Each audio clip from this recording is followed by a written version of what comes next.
I was diagnosed with carcinoma and I was so shocked at that time and I felt कि बस यहाँ पे ज़िंदगी ख़त्म हो गई है। ऑपरेशन टेबल पे मैंने एक दुआ मांगी, अल्लाह ताला अगर मैं यहाँ पे मर जाती हूँ तो मुझे नहीं पता, आपने मुझे जन्नत में लेके जाना है, और अगर आज मैं यहाँ से बच के जाऊँगी तो आपने मुझे ऐसा ज़रूर बना देना है कि मैं आपकी जन्नत में जाने के काबिल हो जाऊँ। ऐसे था कि मैं रोज़ सुबह उठती थी और मैं कहती थी मैं क्यों उठ गई हूँ। इससे बेहतर तो ये था कि मतलब जब सब हो गया, ख़त्म हो गया, तो मैं भी मर जाती।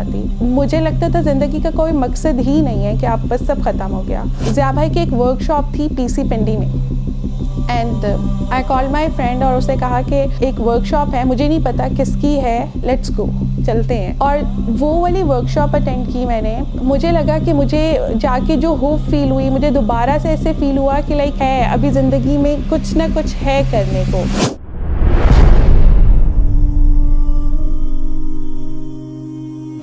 In 2012 I was diagnosed with carcinoma।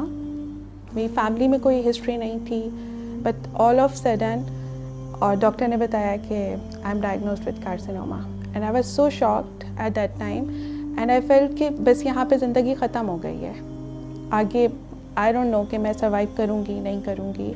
And I remember operation table पे मैंने एक दुआ मांगी, अल्लाह ताला अगर मैं यहाँ पे मर जाती हूँ तो मुझे नहीं पता, आपने मुझे जन्नत में लेके जाना है, और अगर आज मैं यहाँ से बच के जाऊँगी तो आपने मुझे ऐसा ज़रूर बना देना है कि मैं आपकी जन्नत में जाने के काबिल हो जाऊँ। 1 महीने बाद मेरे ब्रदर इन लॉ की अचानक डेथ हो गई। हमारी पूरी फैमिली बहुत शॉक थी, बहुत यंग एज में उनकी डेथ हुई। मेरे मामू इज़ लाइक आवर फादर और उनकी 4 मंथ्स के बाद उनकी डेथ हो गई। एकदम से इन 6-7 मंथ्स में ऐसी चीज़ें उलट पलट रहीं कि मुझे समझ नहीं आया कि हुआ क्या है। ऐसे था कि मैं रोज़ सुबह उठती थी और मैं कहती थी मैं क्यों उठ गई हूँ। मतलब इससे बेहतर तो ये था कि मतलब जब सब हो गया, ख़त्म हो गया, तो मैं भी मर जाती। मुझे लगता था ज़िंदगी का कोई मकसद ही नहीं है कि आप बस सब ख़त्म हो गया। I remember right after 7-8 months तो ज़िया भाई की एक वर्कशॉप थी पीसी पिंडी में and I call my friend और उसे कहा कि एक वर्कशॉप है, मुझे नहीं पता किसकी है, लेट्स गो, चलते हैं।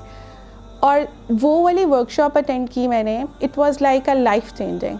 मुझे लगा कि मुझे जाके जो होप फील हुई, मुझे दोबारा से ऐसे फील हुआ कि लाइक है अभी ज़िंदगी में कुछ ना कुछ है करने को। एक जो होता है ना कि आपको एक छोटी सी रोशनी नज़र आती है, तो आई वाज लाइक कि हाँ कुछ है। And slowly and gradually I started volunteering with YC. उसमें मुझे पता लगा कि रियल सिस्टरहुड क्या होता है, मतलब वी ऑल वर फ्रेंड्स। और उसके बाद फिर मुझे लगा कि नहीं, जिस तरह से इनका कुरान का नॉलेज है, मुझे कुरान को समझना चाहिए। मतलब एक डायरेक्शन आपको मिलती है ना, उससे पहले आपको नहीं पता था। आई स्टार्टेड अल-हुदा और उसके बाद ऑल ऑफ सडन जैसे आपकी लाइफ होती है वो चेंज होना शुरू हो जाती है। कुरान को अंडरस्टैंड किया तो आई स्टार्टेड निकाब and obviously it was a big task for me, specially कि आप इतना अर्सा ऑफिस में आप विदाउट निकाब जा रहे हो, all of sudden you will start wearing निकाब और covering yourself. And obviously I got the remarks like क्या कार्टून बन के आ गई हो, और people like starting judging me with my निकाब। तो उस टाइम पे मैंने एक बात की थी, वो है ना कि अल्लाह ताला कहते हैं व तो इज़्ज़ु मन तशाओ व तो ज़िल्लु मन तशाओ। तो मैंने कहा अल्लाह ताला ये चीज़ मैंने purely without any worldly benefit, ये मैंने सिर्फ आपके लिए की है, और आई एम श्योर कि आप मुझे कभी भी इस चीज़ के लिए मुझे दुनिया में जलील नहीं करेंगे, लोगों की नज़र में वो नहीं करेंगे।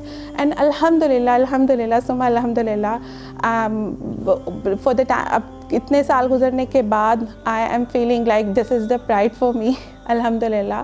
तो मुझे ऐसा लगा कि मेरी लाइफ एक ट्रैक पे आ गई। ऐसा नहीं था कि लाइफ के अंदर से परेशानियां ख़त्म हो गई थी, ऐसा कुछ भी नहीं हुआ था। बस ये हो गया था कि आपको लाइफ को हैंडल करना आ गया था कि लाइफ के अंदर ये जो टेस्ट एंड ट्रायल्स आते हैं, how to deal with them.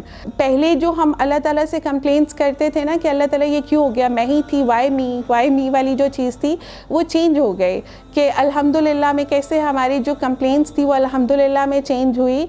So I feel कि लाइफ के अंदर जो सिचुएशन होती है, जो आपके फ्रेंड्स होते हैं उनका बहुत ही ना डीप इम्पैक्ट होता है आपकी लाइफ में। तो वाईसी में आके मुझे ये लगा कि जैसे आपके फ्रेंड्स जो हैं अराउंड पॉजिटिव इम्पैक्ट कैसे डालते हैं सिचुएशन हर लाइफ की, क्योंकि लाइफ इज़ अ टेस्ट।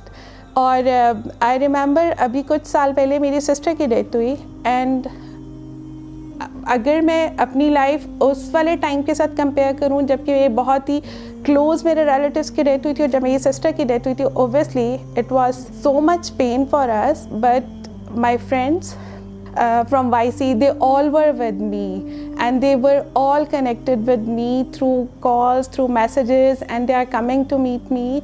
उस टाइम पे आपको किस तरह का वो जो मोरल सपोर्ट चाहिए होती है, तो आई फील कि अगर आज मेरी लाइफ में YC ना होता तो आई डोंट नो कि मेरी लाइफ कैसे होती। ओबियसली वो ऐसे ना होती जैसे कि अभी मैं गुजार रही हूँ। अगर मैं अपनी लाइफ को ज़रा एनालाइज करूँ तो मुझे लगता है कि YC is the main thing. जैसे मैं क़यामत वाले दिन अल्लाह के पास जाऊँगी तो मैं कहूँगी अल्लाह ताला जी ये मैंने किया है, और इसमें मेरी जो इंटेंशंस थी वो प्योरली ये थी कि मैं आपके लिए कोई काम करूँ।